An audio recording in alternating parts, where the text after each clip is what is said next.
네, 오늘은 7월 1일입니다. 7월 첫 거래일인데요. 자, 2부 순서에서 오늘 마감 시황 등을 여러분께 상세하게 또 전해드리도록 하겠습니다. 그에 따른 대응 전략도 함께 고민을 해볼 테고요. 자, 오늘 장이제만 끝났죠? 오늘 과연 어떤 마감 시황이 있을런지 궁금합니다. 보겠습니다. 네, 먼저 코스피는 강보합세를 좀 지키더니 장 후반 들어서 다시 조금 빠졌습니다. 7.58포인트가 내렸고요. 1855.74로 마쳤습니다.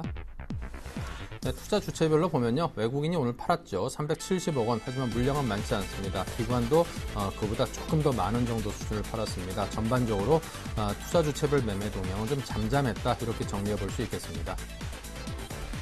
코스닥이 반면 크게 올랐습니다. 8.73포인트가 올랐고요. 더욱 고무적인 것은 장 후반으로 갈수록 그 상승폭을 더욱더 키운 채 맞춰왔다는 것입니다. 내일까지 이런 분위기 좀 이어질 수 있지 않겠는가 기대해 볼 만하다는 뜻이고요. 투자 주체별로 보겠습니다. 외국인이 코스닥에서 많이 사들인 것이 오늘의 동력이 아니었나 싶습니다. 170억 원의 순매수입니다. 원달러 환율 10.2원이나 오늘 급락을 했습니다. 1131.8원으로 0.9% 가까이 오늘 많이 빠졌네요.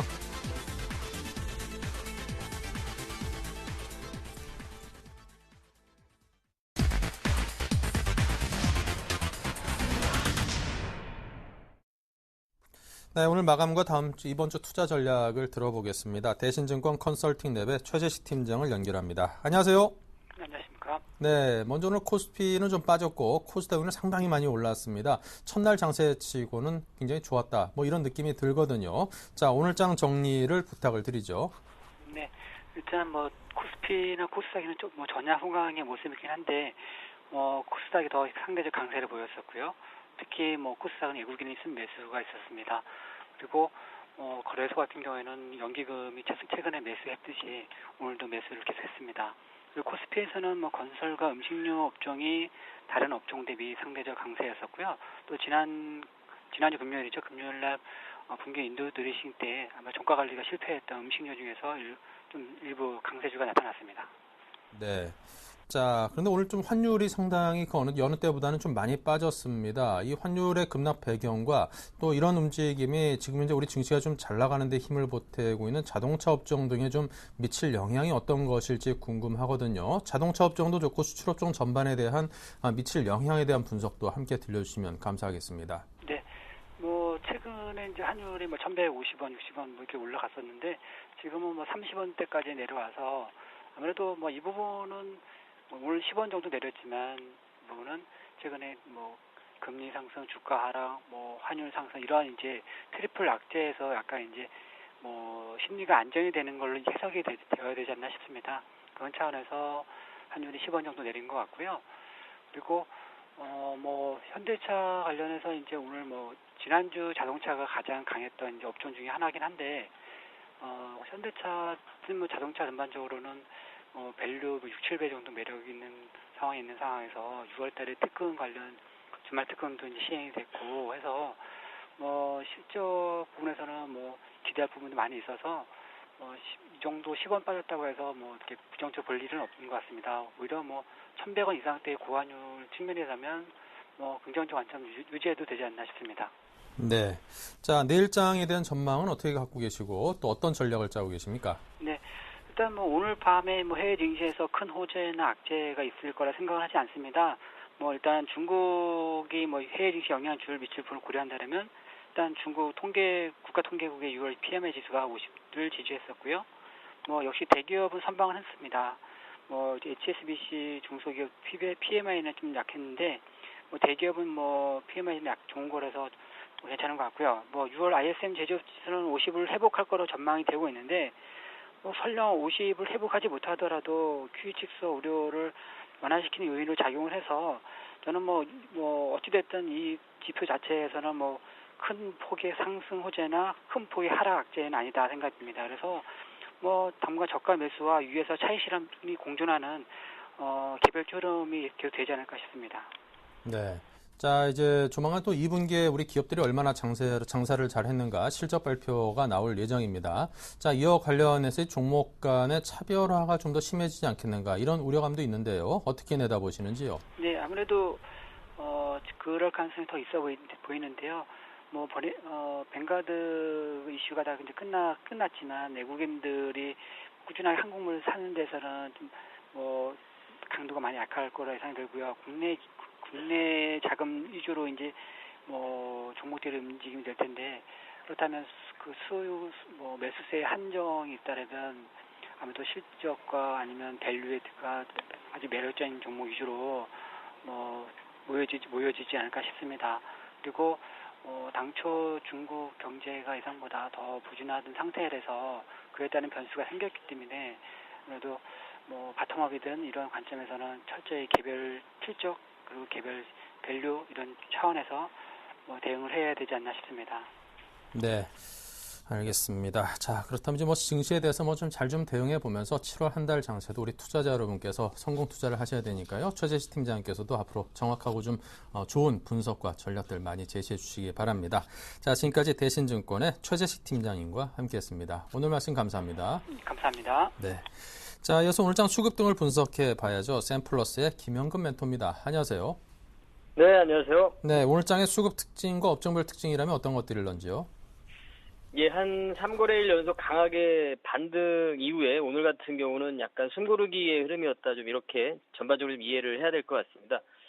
전체적으로 수급적인 부분은 현재 외인들이 한 300억대 매도가 나왔고요. 기관들이 한 600억대 매도가 나왔습니다. 수급표를 좀 먼저 보도록 하겠습니다. 외국인이 한 300억대, 기관이 640억 이렇게 매도를 했고요. 개인이 한 700억 매수를 했습니다. 코스닥 같은 경우에는 외인은 170억 정도 매수를 했고요. 기관이 120억 정도 매도가 나왔고요.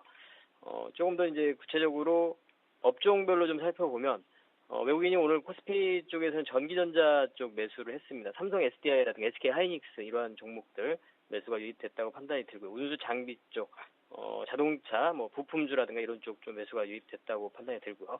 나머지 섹터는 큰 매수가 없었습니다. 그리고 기관 같은 경우 전체적으로 매도지만 화학업종에 대한 저가 매수가 좀 유입이 된 부분이 좀 특징적이고요. 물론 자동차 관련 타이어 쪽이라든가 이런 쪽이 좀 눈에 띄었고요.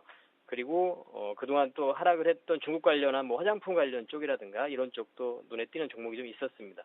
그래서 이러한 수급이 좀 특징이 나타났고, 기관들 같은 경우 전기전자라든가 운수 장비, 철강금속 이런 쪽 매도를 했고요.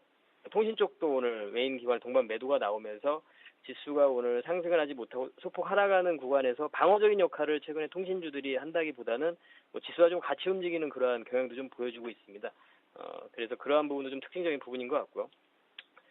지수 차트를 좀 보면, 그보다 일별 동향을 좀 보면, 일단 최근에 외인들의 계속 매도가 지속이 되다가 매수로 이제 전환이 일단 됐습니다. 환율이 일단 조정을 받으면서 그런 현상이 좀 나타나게 됐고, 오늘 같은 경우도 환율이 지금 한 10원 정도 강하게 좀 급락을 하게 됐습니다, 환율이. 그래서 자동차주들이나 이런 부분 좀 약간의 좀 우려가 있습니다만 큰 영향을 받지 않았고요.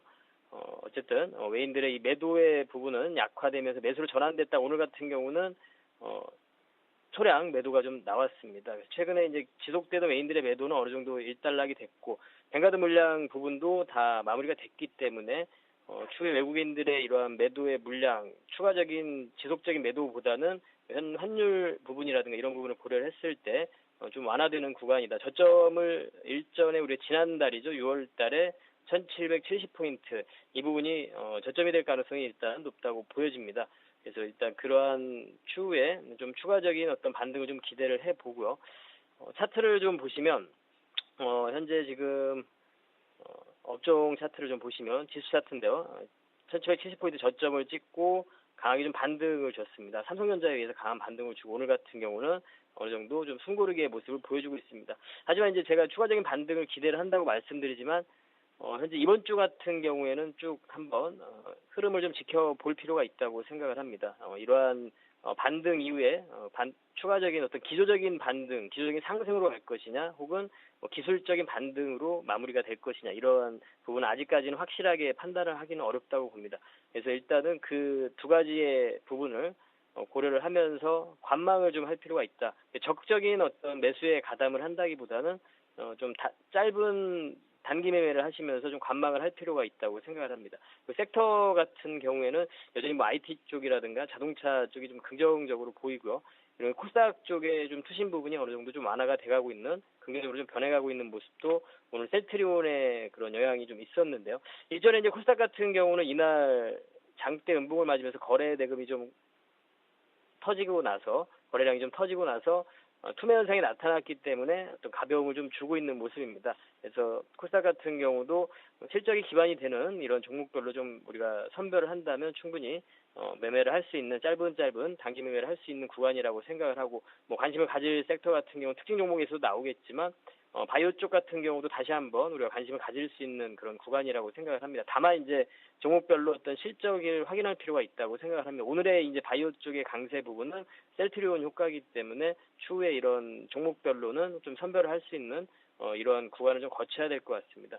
어쨌든 지금 일단은 그동안에 좀 공포감에서는 어느 정도 벗어나는 그런 구간이면서 추후에 어떠한 섹터들로 우리가 편입을 해야 될 것이고, 일전에도 설명을 드렸습니다만 이제 하락 이후에 만회가 되는 구간이죠. 이제 손실이 났던 투자자들 같은 경우 손실이 만회되는 구간인데, 그러한 종목들을 계속 지속적으로 홀딩해야 될 것이냐, 혹은 손실이 좀 줄어드는 구간에서 정리를 하고 다른 종목을 교체를 해야 될 것이냐, 이런 부분들을 고민을 해야 되는 구간이라는 부분 다시 한번 좀 말씀드리도록 하겠습니다. 그래서 지수가 뭐 반등이 나오고 회복되는 구간에서 무작정 그동안 손실났던 종목을 계속해서 들고 있는 게 아니고 좀 적극적으로 어떤 교체 매매라든가 그런 부분들을 좀 고려를 해야 될 것 같습니다.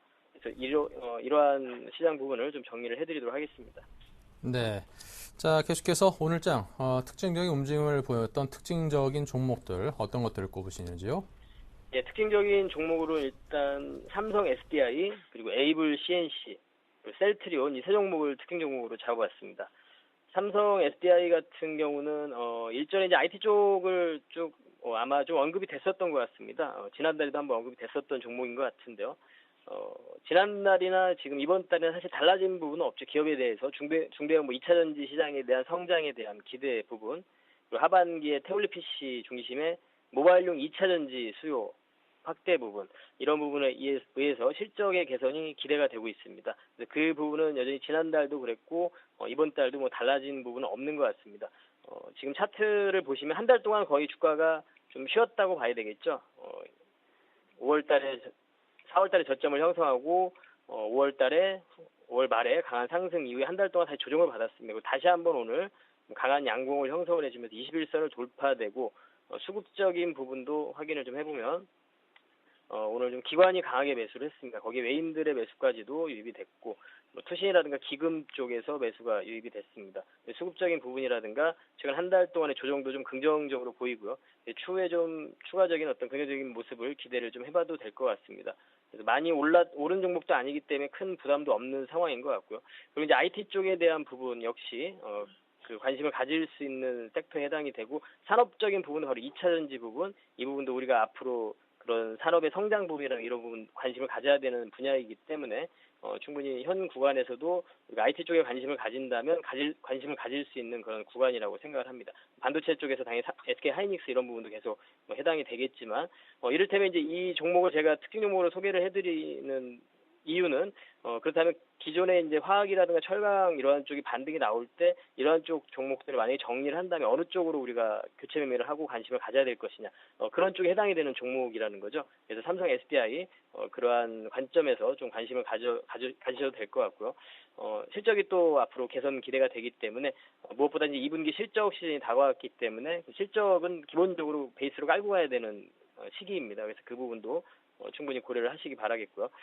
첫 번째 종목은 삼성 SDI를 소개를 해드렸고, 그다음 두 번째 특징 종목으로는 이제 에이블 CNC인데요. 이 종목은 이제 상당히 장기간 동안 또 하락을 했습니다. 여전히 뭐 지금 현재 뭐 상승으로 전환됐다 이렇게 보기는 좀 어렵고요. 단기간에 좀 급락한 이후에 일단 반등 구간이 좀 들어간 상황이라고 봐야 될 것 같습니다. 오늘 뭐 상승을 한 이유적인 부분을 보면 유럽 시장에 대한 진출 부분, 이런 부분이 나오고 있는 상황인데요. 체코 쪽에다 미샤 1호점을 오픈했다고 합니다. 그래서 그런 단기적인 좀 모멘텀이 좀 발생이 됐다고 보여지고, 또 그동안 많이 빠졌고 그런 상황에서 이러한 모멘텀이 발생이 되면서 주가가 반등을 시도하는 그런 모습입니다. 현 구간에서는 이제 적극적인 어떤 매수 관점으로 말씀을 드린다기보다는 일단 하락을 멈추는 그러한 과정이기 때문에 우리가 이제 관심을 좀 가질 수는 있다는 거죠. 그리고 이 종목을 좀 소개를 해드리고 싶은 이유는 그동안 이제 우리가 중국 관련이죠. 중국 경기가 회복되는 이러한 부분들을 계속 체크를 할 필요가 있다는 겁니다. 결국에 이 종목 같은 경우 주가 상승의 모멘텀이 됐던 이유는 중국에서의 성장 부분이었거든요. 근데 그러한 부분들이 현재 지금 중국 부분이 어려운 모습을 보여주다 보니까 주가가 하락을 했는데 이런 중국의 경기 부분 이런 부분 회복을 좀 체크를 하면서 좀 관심을 좀 가질 수는 있는 종목이라고 봅니다. 그래서 현구간에서 우리가 매수 관점으로 뭐 본다기보다는 일단 하락을 멈췄다. 추후의 어떤 주가의 흐름을 좀 추이를 좀 지켜보면서 실적 부분을 확인할 필요가 있는 그러한 종목이라고 생각을 합니다. 그래서 지금 최근에 이제 뭐 하락을 멈추고 이렇게 반등의 구간에 들어가는 종목들이 많습니다. 21선 돌파되는 종목도 많이 생기고 있고, 그래서 그러한 종목들 중에서는 2분기 실적 부분을 좀 확인을 하고 나서 섹터가 만약에 IT라든가 뭐 자동차 이런 쪽에 해당이 안 된다면 2분기 실적을 좀 확인하고 접근할 필요가 있다고 생각을 합니다. 그래서 이 종목 같은 경우는 우리가 중국 경기를 좀 체크하면서 관심을 가져보자. 이렇게 해서 에이블 CNC라는 종목을 소개를 좀 해드리도록 하겠고요. 셀트리온 같은 경우는 이제 오늘 뭐 시장의 특징입니다. 물론 이제 셀트리온 지난주에 특징 종목으로도 한번 소개를 해드렸기 때문에 그 내용적인 부분은 램시마에서 유럽 의약품청에서 판매 승인이 됐죠. 제품화가 났다는 부분이죠. 일전에 이제 테마스에서 지분 추가를 하는 정황상 그런 판매허가가 날 거라는 그 정황 부분은 말씀을 드렸었는데요. 오늘 일단 주말 동안에 그 허가가 나면서 오늘 점상한가가 났습니다. 그래서 이제 기존에 이제 보유한 사람들의 대응 여행이 된 거죠. 신규 매수는 이제 추후에 주가의 흐름이 좀 어느 정도 조정을 받고 나서 안정화된 이후에 다시 한번 노려봐야 되는 그런 구간이고요. 현 구간에서 점상한가 갔기 때문에 이제는 이제 보유자들이 대응을 해야 되는 그런 영역이라는 부분을 말씀드리도록 하겠고, 이 종목을 소개를 해드린 이유는 이 종목 하나의 흐름보다는 바로 이제 오늘 코스닥 쪽에 좀 강세 부분은 셀트리온 효과였다. 이 부분을 말씀드리고 싶고요. 셀트리온이 상한가를 가면서 관련한 그 섹터들, 바이오 섹터, 뭐 제약 섹터까지도 좀 긍정적인 흐름이 나타났습니다. 투자 심리 부분에서 좀 양호한 그런 흐름이 나타났고, 하지만 이제 이 중에서 우리가 선별을 해야 된다는 거죠. 2분기 실적, 종목별로의 실적을 확인을 하고 접근할 필요가 있다는 겁니다. 램시마가 지금 판매허가가 되고 나서 주가가 강하게 상승하는 이유는 향후에 그 시장 자체가 1조 원 정도의 매출을 낼 수 있다는 그 분석이 나오고 있기 때문에 가능한 거거든요. 그러한 실적적인 부분이 가시화되는 이러한 부분을 꼭 확인할 필요가 있다. 다른 여타의 바이오 쪽이라든가 이런 부분 변동성은 충분히 이러한 흐름을 보면 추가적인 변동성 줄 수 있다고 봅니다. 하지만 다른 종목들을 접근하실 때 충분히 실적을 좀 확인하고 그렇게 좀 체크를 하고 접근하실 것을 당부를 좀 드리도록 하겠습니다. 네, 오늘 특징 종목으로 삼성 SDI, 에이블 CNC, 셀트리온 이렇게 세 종목을 말씀드리도록 하겠습니다. 네, 자 이렇게 해서 오늘 시장 전반적인 분석과 함께 특징적인 종목까지 설명을 들었습니다. 김영근 멘토와 함께했습니다. 감사합니다. 예, 감사합니다.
네, 7월이 이제 시작됐습니다. 올 여름에 좀 그동안 부진했던 수익률을 좀 많이 좀 올려보는 그런 계절로 활용을 해봐야 될 텐데요. 여러분께 전문가분들께서 또 고르고 고른 엄선한 그런 전략들을 전수해 드리도록 하겠습니다. 자, 오늘 다이렉트 전략 시간에서도 한화투자증권 올림픽점에 계시는 최홍준 과장 그리고 이명식 전문가 두 분을 모셨습니다. 어서 오십시오. 안녕하세요. 네, 자, 이 두 분의 다이렉트 전략 어떤 것들인지 볼까요? 주식을 살까, 종목 선정분, 뭘 살까에 대한 답변을 들었습니다. 네, 정리를 해보자면요. 최용준 과장께서는 종목별 차별화 접근, 실적주 중심의 접근, 그리고 종목은 심택입니다. 이명식 전문가는 실적주의 압축 대응을 종목별 차별과 접근을 말했고요. 평화전공을 종목으로 꼽았습니다. 네, 두 분이 모두 공통적으로 제시하신 키워드가 종목별 차별화와 실적입니다. 자, 두 분의 전략을 하나 듣겠습니다. 먼저 최홍준 과장님. 예, 이제 종목별로 차별적으로 대응하라는 말씀을 드리는데요. 오늘 같은 경우는 아시겠지만 이제 셀트리온 효과로 인해서 바이오주들이 좀 많이 올라왔습니다. 근데 향후 흐름이 계속 이어질지 지켜봐야겠지만은 바이오주들이 올라왔던 부분들은 향후 실적에 대한 기대감이 반영이 됐다고 보시면 될 것 같고요.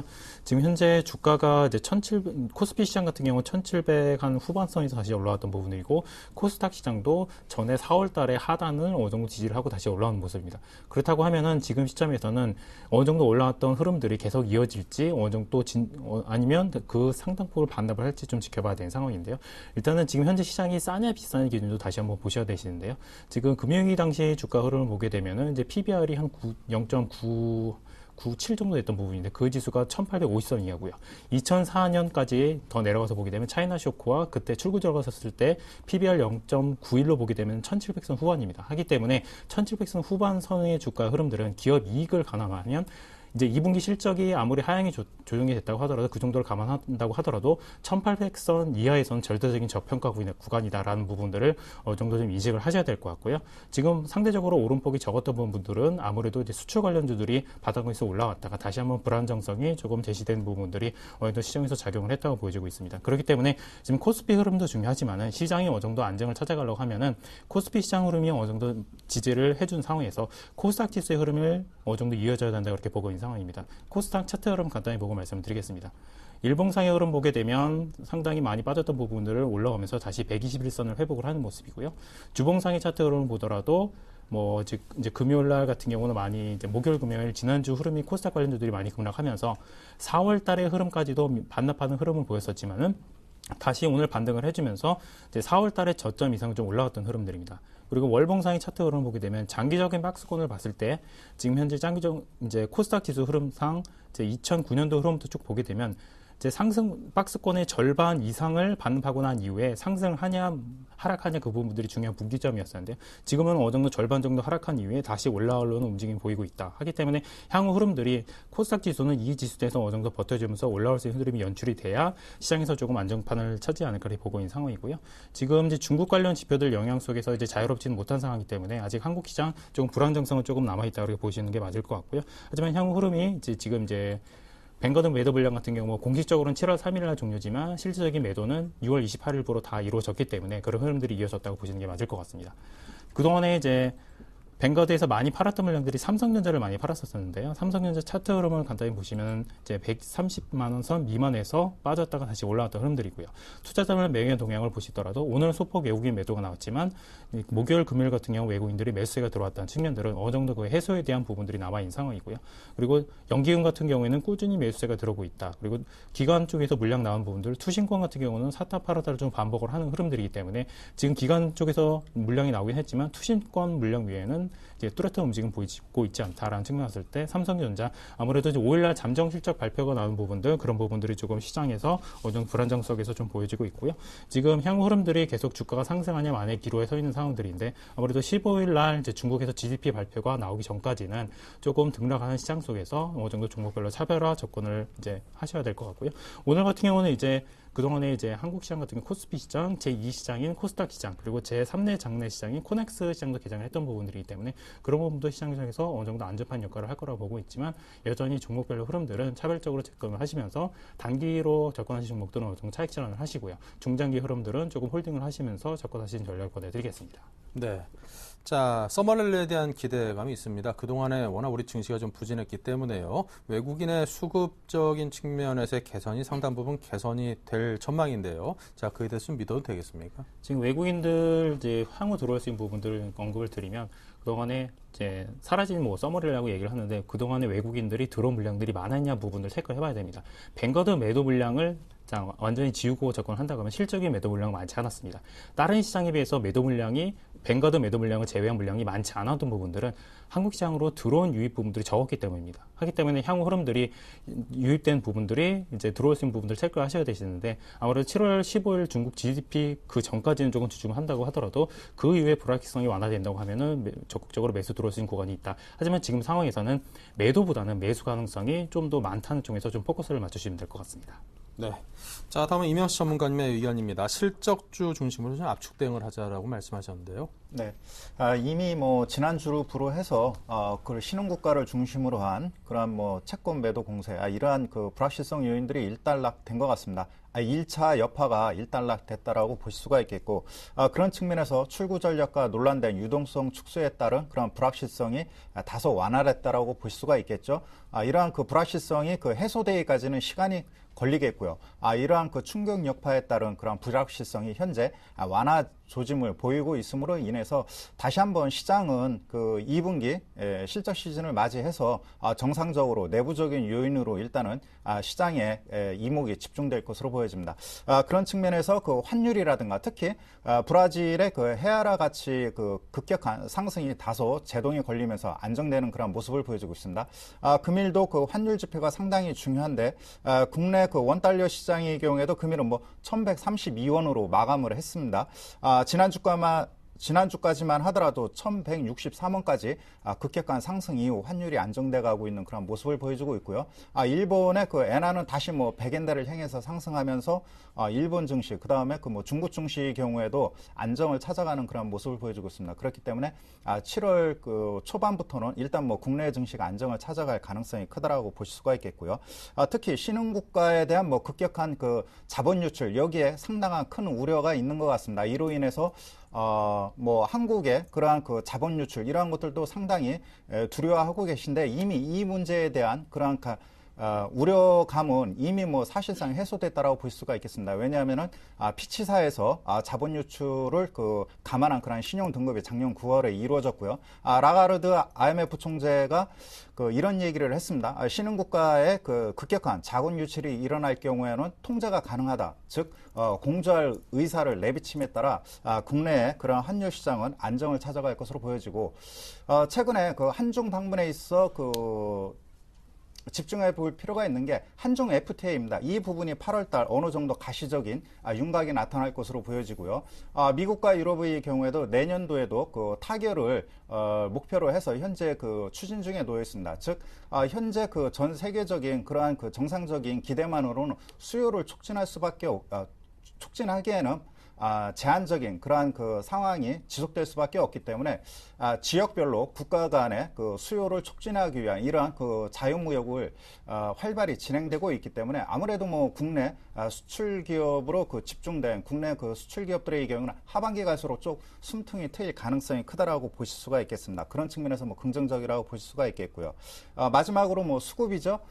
전일 그 외국인 수급이 그 선물 시장에서 먼저 개선되는 그런 모습을 보여주고 있습니다. 금일 같은 경우 뭐 선물 매수 규모는 미미하지만 이미 그 지난번에 목요일이죠. 약 4천 계약 정도 그 매수하면서 매수세로 전환하는 모습을 보여주고 있고 비차익 쪽에서는 지난 금요일 날 약 4,800억 넘는 매수세가 강하게 유입됨으로 인해서 일단은 그 외국인들의 베스캠 매도 물량은 일단락됐다라고 볼 수가 있겠죠. 그렇기 때문에 수급은 차차 안정을 찾아간다라고 보실 수가 있겠습니다.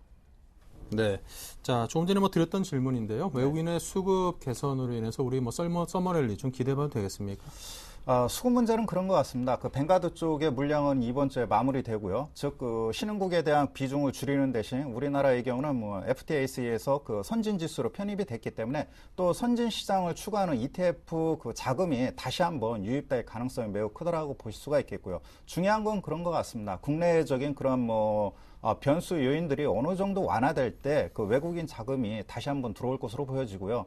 이러한 약간의 그 뭐라 그럴까 7월을 분기점으로 해서 말씀드리기는 어려운데 이제 막 그 금융 위기에서 경기가 그 살아나는 그런 그 초기 국면에 놓여 있습니다. 그 전환점에 놓여 있기 때문에 외국인 자금은 국내 경기에 민감한 그런 그 지표인 한국 증시를 외면할 수도 없습니다. 그리고 뭐 전 세계적으로 다양한 포트폴리오를 가진 국내 기업들이 다수 포진해 있기 때문에 메리트는 상당히 높다라고 볼 수가 있겠습니다. 그래서 뭐 큰 틀에서는 그 국내 증시 상당히 긍정적으로 바라보고 있습니다. 네, 알겠습니다. 자, 계속해서 종목 선정법입니다. 실적주 중심의 접근을 당부하시는군요. 예, 저 실적주 위로 좀 말씀을 드리고 있는 상황들인데요. 지금 2분기 실적 컨센서스가 보게 되면 매주 한 주 한 주 지나갈수록 계속 그 조정폭이 하향조정되고 있는 상황입니다. 하지만 그 하향 조정되고 있는 폭은 점차적으로 줄어들고 있다고 보시면 될 것 같고요. 지금 이제 2분기 실적에 대한 조정이 폭이 상대적으로 줄었던 부분들, 아무래도 5일날 발표된 삼성전자 실적에 대한 부분도 어느 정도 반영이 돼 있다고 보여지고 있습니다. 지금 삼성전자 이제 영업이익 추이를 보게 되시면 3개 분기 연속 8조 원대를 기록하고 있는 상황입니다. 근데 지금 이번 같은 경우는 이제 3월달 같은 경우, 이제 올해 3월달쯤에 이제 삼성전자의 2분기 실적에 대해서 한 8조에서 9조 사이를 예상했었지만 한 달 전 흐름 보게 되면 10조를 훌쩍 넘어가는 흐름이 연출이 될 거다. 지금은 10조 안팎의 흐름이 좀 예상이 되고 있는 상황들이에요. 하기 때문에 오늘날 삼성전자 잠정 실적이 10조 이상 정도만 나와준다고 하면은 갤럭시 A4로 인한 그런 불안정성도 어느 정도는 이제 진작이 될 수 있는 부분도 있을 것 같고요. 향후 흐름 속에서 삼성전자 같은 경우는 뭐 이제 갤럭시 S4 매출은 줄어들겠지만 향후 LTE 관련 제품들 그리고 8, 9월 달에 갔을 때 뭐 스마트 패드 시장 그런 부분들도 아무래도 애플에 비해서는 경쟁력을 갖고 있기 때문에 지금 당장의 불안정성보다는 향후 흐름을 좀 지켜보셔야 될 것 같고요. 지금 실적주 위주로 말씀드린 두 번째 이유는 지금 이제 한국 증시가 이제 6월 20일 날 이제 뱅가드 관련 이슈에 하락을 했었지만 어느 정도 선진국 지수에 비해서 많이 빠졌던 흐름이 연출이 됐었습니다. 그 이유가 지금 한국 시장 흐름들이 중국 시장 흐름과 이제 갈라서서 볼 수 있는 어느 정도 동조화 흐름을 가져가고 있기 때문에 그런 흐름 차원에서 제가 7월 한 중반 전까지는 아마 조금 등락할 수 있는 부분들이 있다. 하지만은 지금 현재 관점에서 매도 관점보다는 오히려 매수 관점에서 담아가시라 말씀드리는 거고요. 그래서 실적주 중심에서도 어느 정도 단기적으로 많이 올랐던 종목들을 차익 실현하시되 중장기적인 흐름으로는 지켜가시라 말씀드리는 거고요. 오늘 같은 경우 IT 관련주들 보시게 되시면 근데 코스닥 IT 관련주들 오늘 어느 정도 이제 큰 폭은 아니었지만 소폭 조정이 나왔던 부분들입니다. 차익 실현 물량이 적절히 나와주면서 올라가서 흐름들이 연출될 거라고 보여지고 있는 상황들이고요. 그리고 IT 관련주들 오늘 뭐 실적 관련 부분 때문에 어느 정도 등락하긴 했지만은 실적 대비 저평가되는 종목들 오늘 같을 때 수급으로 강력하게 양봉으로 끌어올렸던 업종들 같은 경우는 다시 한번 이제 올라올 수 있는 가능성이 있다. 하기 때문에 이제 실적주 포인트를 마실 경우 이제 바이오 관련주들 오늘 많이 올라오긴 했었는데요. 이제 바이오 관련주들 중에서는 오늘 많이 올라오는 업종들 중에서 이제 외국인 기관들이 매수하고 있는 업종들은 아직까지는 키가 남아 있다고 보여지고 있는 상황들이고요. 셀트리온 같은 경우는 뭐 지금 흐름이 꺾였다기보다는 어느 정도 상승폭이 컸기 때문에 뭐 매수 관점에서는 조금 보자고 아까도 얘기를 했던 부분들이고요. 향후 매출 발생 가능성이 높은 기업들 그리고 실적 턴어라운드 종목 위주로 좀 시장 대응을 좀 권해드리겠습니다. 네. 자, 다음은 이명시 전문가님의 종목 선정법입니다. 네, 그 전반적으로 한번 섹터를 지난주에 이어 다시 한번 그 훑어볼 필요가 있다라고 여겨집니다. 여전히 그 시장의 중심은 뭐 IT, 자동차에 있다라고 볼 수가 있겠죠. 그 IT 섹터의 경우는 뭐 혼조 국면이 전개되고 있지만 일단은 뭐 삼성전자가 130만 원대 회복을 했고요. 조만간 잠정 실적 발표와 함께 실적과 관련된 그러한 불확실성은 해소될 것으로 보여지고요. 자동차 섹터입니다. 금일 현대기아차가 그 상반기 그 판매 동향이 발표됐죠. 현대차의 경우는 상반기 9.4%가 증가했고요. 238만 대를 팔았습니다. 해외에서는 뭐 한 11.2% 증가를 했고요. 기아차의 경우에는 뭐 현대차에 비해 판매량이라든가 성장 수치 절반 이하죠. 상반기 약 3.5% 그 증가한 144만 대를 판매를 했고요. 해외에서는 약 5.4% 성장을 했습니다. 금일도 그 오랜만에 그 현대차가 다시 한번 60일 신고가를 나타내는 그러한 모습을 보여줬고요. 그렇기 때문에 시장의 축은 역시 IT 자동차 관련 섹터로 2분기 실적과 관련해서 압축해 볼 필요가 있겠고요. 경기 민감주 섹터의 경우에는 뭐 여전히 혼조 국면이 전개되고 있죠. 금일 그 중국의 그 PMI 제조업 지표가 발표됐는데 48.2를 기록했습니다. 지난 5월 달에는 49.2를 기록을 했는데, 역시 그 중국 관련주의 경우에는 그 지표상 PMI 지표가 반전했을 때, 또는 뭐 기준치 50에 가까운 그런 흐름이 나타났을 때 의미 있는 그런 바닥에서 탈출하는 강한 반등 모멘텀이 나타나지 않을까 이렇게 판단이 됩니다. 그러나 현재 그 한중 FTA를 추진하고 있는 그런 관계로 그 다음에 개별적 요인도 있고요. 그렇기 때문에 현재 시점에서는 뭐 업황 바닥과 주가 바닥이 의미 있는 그런 상황 속에서 서서히 벗어나고 있는 것이 아닌가 이렇게 판단이 되기 때문에 중요한 것은 뭐 서부 대개발과 관련된 그런 중국 쪽에서 대규모 그 투자가 이루어져야지만 이 부분이 또 상승 촉매제로 작용할 가능성이 크다라고 볼 수가 있겠습니다. 내수 관련주에서는 뭐 여전히 혼조 국면이 나타나고 있죠. 내수 관련주에서 특히 뭐 음식료 섹터, 유통 섹터에 대해서 뭐 상당히 투자자 여러분들의 그러한 그 틈새 시장 속에서 접근해 볼 만한 그러한 그 상황이 아닌가 이렇게 판단이 되는데, 일단은 그런 것 같습니다. 그 현재 그 유통 섹터에서는 그 CJ 홈쇼핑이 계속해서 신고가 랠리를 이어가고 있죠. 역시 뭐 코스닥 시장 수급도 불안하고 있지만 실적주로서 매기가 이동되고 있는 그러한 모습을 보여주고 있고, 그 화장품 섹터에서는 뭐 금일 에이브렌시가 뭐 해외 시장에 진출한다는 소식과 함께 반등 랠리가 나타났는데, 내수 관련주 상당히 그 가격 조정 진통 과정이 이루어진 이후 실적주 그 다음에 기술적 반등이 현재 그 병행하면서 이루어지고 있다라고 보실 수가 있겠고요. 최근에 중소형주의 경우에는 계속해서 뭐 혼조 국면이 나타나고 있죠.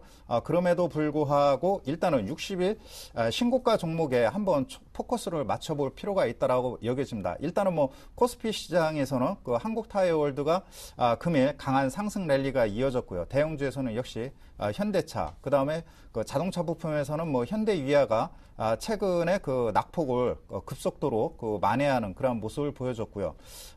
코스닥 시장에서는 뭐 MPK라는 종목이 뭐 상한가에 도달했고요. 유비쿼스, 이러한 그 중소형 관련 종목군들이 틈새 시장 속에서 신고가를 나타나가고 있는 그런 모습을 보여주고 있죠. 금일 강한 반등이 나타났던 일부 뭐 아몰레드 장비 업체들의 경우는 낙폭과대에 따른 기술적 반등 성격이 짙다라고 볼 수가 있겠습니다. 전반적으로 시장은 뭐 기술적 반등과 함께 2, 3분기 실적주로서 압축되면서 병행하면서 시장은 뭐 반등 모멘텀이 진행되고 있다라고 보실 수 있겠습니다. 네. 자, 그럼 종목에 대한 이야기 듣겠습니다. 최 과장께서는 심택에 대한 재추천을 오늘 하십니다. 자, 그럼 간단한 AS를 듣고 또 기업 설명을 이어가겠습니다. 예, 심택 이제 지난주 흐름 보게 되면 아무래도 코스닥 시장 급락으로 인해서 이제 심택도 좀 영향을 미쳤던 상황들이고요. 상대적으로 실적에 대한 부진감은 어느 정도 있었지만 낙폭은 상대적으로 크지는 않았다 이렇게 보시는 게 맞을 것 같고요. 지금 심택 같은 경우 여전히 실적 대비 저평가된 종목들, 지금 많이 급락한 종목들 중에서 실적 대비 이제 고평가된 종목들 같은 경우는 향후 수급 불안정성을 가져올 수 있지만은 아무래도 저평가된 종목들은 아직까지 수급 불안정성에 대한 부분도 해소 국면에 갈 수 있다라고 보여지고 있고요. 심택이 최근에 이제 하락폭이 어느 정도 작용했던 부분들은 2분기 실적 하향 조정폭이 상대적으로는 컸던 부분이 영향을 미쳤습니다. 하기 때문에 지금 향후 흐름상 이제 반도체 부품 업종들이 턴할 수 있는 부분을 감안하면 다시 한번 돌아설 수 있는 흐름이 연출될 수 있다 이렇게 보여지고 있는 상황이고요. 오늘 같은 경우는 이제 반도체 관련 업종들을 말씀드린 부분에선 첫 번째는 이제 SK 하이닉스를 말씀드려야 되는데, SK 하이닉스 한 3만 원 밑으로 다시 한번 떨어졌다가 이제 최근에 한 3만 1,000원까지 회복을 하면서 이제 외국인 관련 이제 수급으로 좀 이어지고 있는 부분들이고, 오늘 이제 아몰레드 관련 부분들은 뭐 이제 단기적인 부분일 수도 있고 뭐 지켜봐야 되는 상황이지만 AP 시스템 같은 경우는 다시 한번 올라왔던 흐름이 연출됐었고요. 그렇다고 하면은 반도체 부품 업종 쪽으로도 다시 한번 흐름이 이어질 수 있는 부분들이 있다. 2분기 실적에 대한 불안정성이 어느 정도 해소 국면이 있다고 하게 되면 다시 한번 매수 관점에서 좀 접근하셔도 큰 무리는 없을 것 같고요. 그래서 내일 시초가 흐름 다시 한번 매수 관점에서 접근하셔도 될 것 같고요. 손절 라인은 한 8,000선 제시해드리고, 목표가는 동일하게 한 10만 원 500원 선을 좀 제시해드리도록 하겠습니다. 네. 자, 오늘 또 공교롭게도 이명수 전문가님도 평화전공을 재추천하십니다. 역시 AS와 기업 설명을 함께 듣겠습니다. 평화전공의 경우 뭐 자동차 부품 회사인데요. 지난번에 말씀드린 바와 같이 뭐 현대 기아차 납품 비중이 뭐 70%에 육박하고 있습니다. 그만큼 절대적으로 현대 기아차의 의존도가 높은데 일단은 뭐 현대 기아차에 대한 그러한 해외 판매 동향에 대해서 말씀을 드렸기 때문에 참고하시고요. 평화전공의 그 재무제표를 보면은 최근에 그 부품 관련주의 경우 그 현대 관련 회사들의 경우에도 기본이 뭐 매출액이 연간 매출액이 자회사 연결 실적 포함해서 5천억에서 1조 원에 육박하는 자회사들이 많이 나타나고 있습니다. 평화전공의 경우에도 금년 연말 내년도까지 적어도 뭐 한 9천억에 육박하는 그러한 그 매출액이 크게 증가할 것으로 보여지고요. 영업이익도 작년도까지는 뭐 신차 개발에 대한 그러한 그 비용 부분 이러한 것들이 있어서 비용도 많이 들어갔고 매출의 성장이 덜 했었는데 작년 하반기부터 2012년도 현대기아차 신차에 대한 납품 비중이 금년도 그 2분기를 분기점으로 해서 매출액과 그다음 영업 실적에 가속도가 붙을 것으로 보여집니다. 그렇기 때문에 현재 그 가장 중요한 그 ROE 지표, 수익성 지표가 최근 한 2년 전에 16에서 10일까지 하락을 했다가 최근에 다시 17까지 회복하고 있는 그런 모습을 보여주고 있죠. 그렇기 때문에 수익성 지표도 상당히 개선되고 있다라고 보실 수가 있겠고 그런 측면에서 일단 뭐 그 평화전공의 경우에는 2분기뿐만 아니라 3분기 계속해서 실적 호전주로서 계속해서 눈여겨봐야 되는 그런 상황이라고 보실 수가 있겠습니다.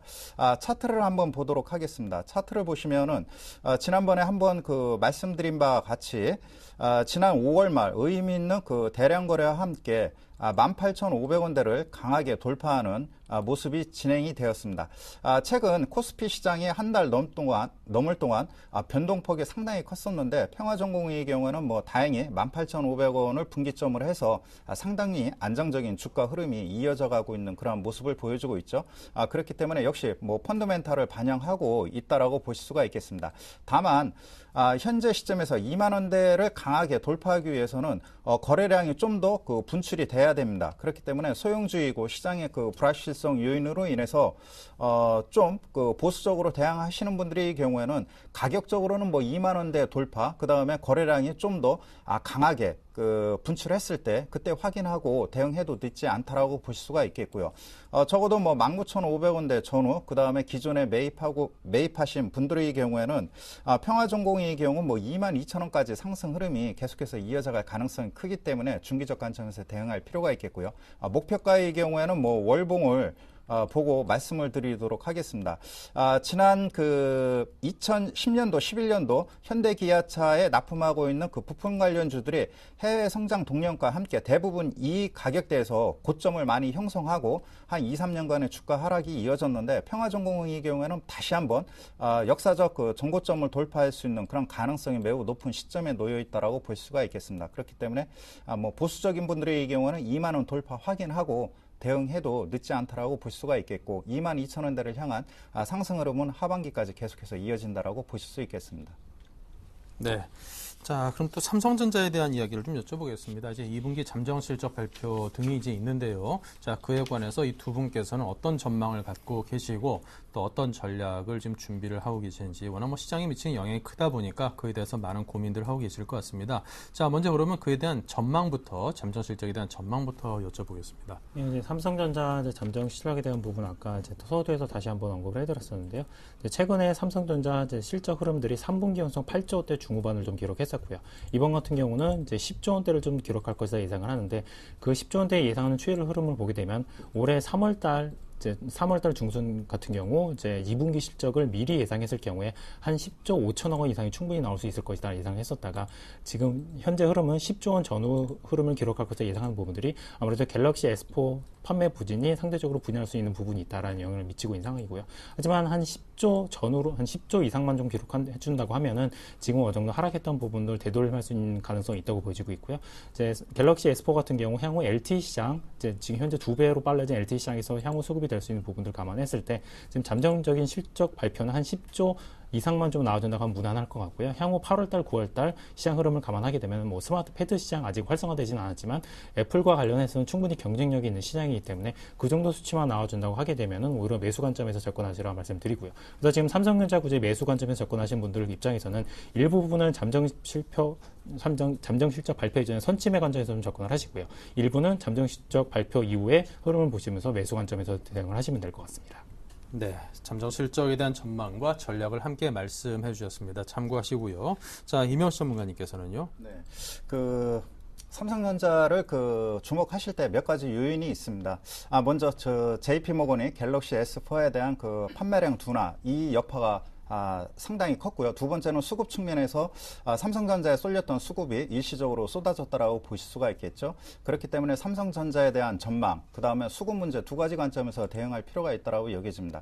그렇다면은 지난번에 삼성전자가 JP모건의 매도 압박 요인 때문에 하락했다면 반등했을 때는 미국의 중소형 투자은행인데 번스타인이라는 이쪽 투자은행에서 리포트를 했습니다. 기존의 삼성전자의 목표가 250만 원을 유지한다고 리포트를 내놨습니다. 그러나 오류를 분기점을 해서 갤럭시 S4에 대한 분기별 판매량이 한 2,200~300만 대에서 축소될 것이라는 언급을 했습니다. 즉 삼성전자의 스마트폰 정점이 현재 다다르고 있다는 것은 분명한 사실입니다. 중요한 것은 소프트웨어는 해외 업체를 따라가기는 힘들고요. 하드웨어 쪽에서 얼마나 선도적인 혁신 기술을 내놓느냐 여기에 달려 있다라고 보실 수가 있겠습니다. 그 부분이 갤럭시 노트 3에 대한 기대감인데요. 시장에서 이미 알고 있는 대로 플렉시블과 관련된 기술을 얼마만큼 빠르게 시장에 내어놓으면서 시장을 선도하느냐 이 부분이 달려 있다라고 보실 수가 있겠고요.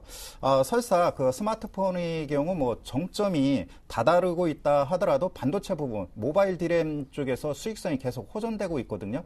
이 부분을 적어도 내년 상반기까지는 커버해 줄 수 있다라고 보실 수가 있겠습니다. 다만 중요한 것은 중국의 화웨이라는 업체가 엄청난 빠른 속도로 국내 스마트폰 기술을 따라잡고 있습니다. 화웨이 쪽에서 언급한 게 삼성전자가 마케팅이라든가 브랜드 비용, 막대한 비용을 쏟고 있기 때문에 이 부분에서 시장을 확보할 수밖에 없다. 삼성전자가 이쪽 스마트폰과 관련된 마케팅 비용으로 13조 원을 작년에 썼다고 하더라고요. 그런 측면에서 화웨이 경우 국내 스마트폰 시장을 잠식하고 있고 보급형 시장을 중국에서 선점하고 있기 때문에 이 부분에서 삼성하고 LG가 얼마만큼 선전하느냐 두 가지 관점에서 대응해 볼 필요가 있다라고 보여집니다. 적어도 국내 휴대폰 가격이 외국에 비하면 한 두세 배 비싸죠. 적어도 1.5배는 비싼 걸로 나오고 있습니다. 이 부분에서 수익성이 하락한다는 점을 의미하고 있기 때문에 두 가지 관점에서 대응해야겠고요. 중요한 것은 삼성전자가 이러한 성장 정점에 논란에 있음에도 불구하고 130만 원대 전후 가격은 계속해서 유지해 줄 거라고 저는 개인적으로 보고 있고요. 일단 시장의 불확실성은 사라졌다라고 보실 수가 있겠습니다. 네. 자, 그래도 가격이 이제 평균적으로 보면 상당히 대형주들이나 업종 대표주들이 많이 좀 낮춰져 있습니다. 네. 지금 저가 매수의 매력을 좀 충분히 활용할 만한 그런 시기라고 보시는지요?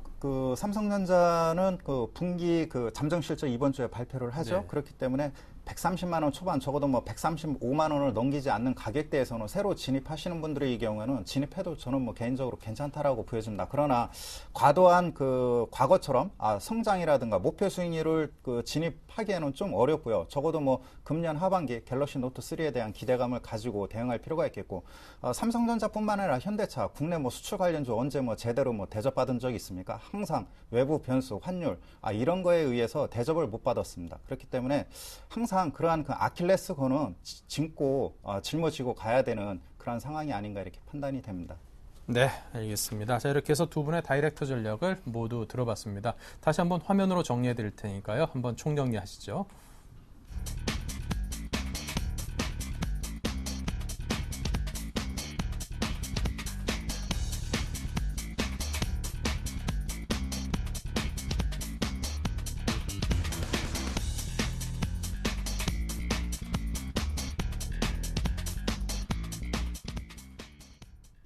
네, 오늘 이렇게 최홍준 과장, 임영수 전문가 두 분과 함께 다이렉터 전략 들어봤습니다. 말씀 감사합니다.